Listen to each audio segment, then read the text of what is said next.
The concepts of the holographic universe and being in a simulation share similarities, but they come from different perspectives, especially when viewed from a spiritual lens. Holographic universe. This idea suggests that the universe is like a hologram, meaning that every part of the universe contains information about the whole. From a spiritual standpoint, it speaks to the interconnectedness of all things. The idea is that the physical world we experience is an illusion, a projection of consciousness. At a deeper level, everything is interconnected as one singular consciousness, and what we perceive as reality is simply a reflection of this higher truth. The universe is projected from a higher dimension or from the mind of a universal consciousness. From a spiritual view, this concept often leads to the realization that all distinctions we make between individuals, objects, and even the laws of physics are illusory.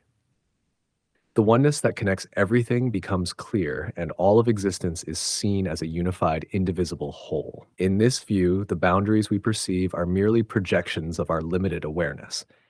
Simulation.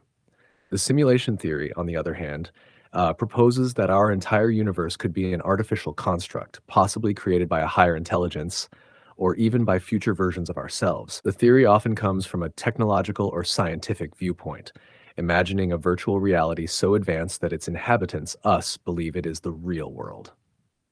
Spiritual perspective. From a spiritual standpoint, the simulation theory could be seen as a metaphor for the illusion of physical reality. If we understand the simulation as an artificial environment created by a higher consciousness, then it aligns somewhat with the idea of Maya in Eastern spirituality, the veil of illusion that masks the true nature of reality.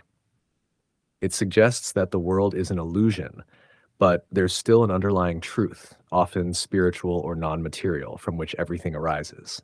Simulation theory focuses on the idea that our universe may be artificially constructed, often by an advanced civilization or by our own minds. It's less about consciousness being the foundation and more about the mechanics of the universe being fabricated, leading to the idea that we are living in a constructed reality. In both cases, there's an underlying concept that what we see and experience may not be the ultimate truth. But the spiritual approach to these ideas would lean more heavily on unity, interconnectedness, and the realization that we are more than the physical experience, whereas simulation theory can often lead to more technological or existential conclusions. So while both challenge our perception of reality, the holographic universe suggests everything is a reflection of the divine or universal consciousness, whereas the simulation theory is more about the idea of an external force or intelligence, creating the illusion of reality.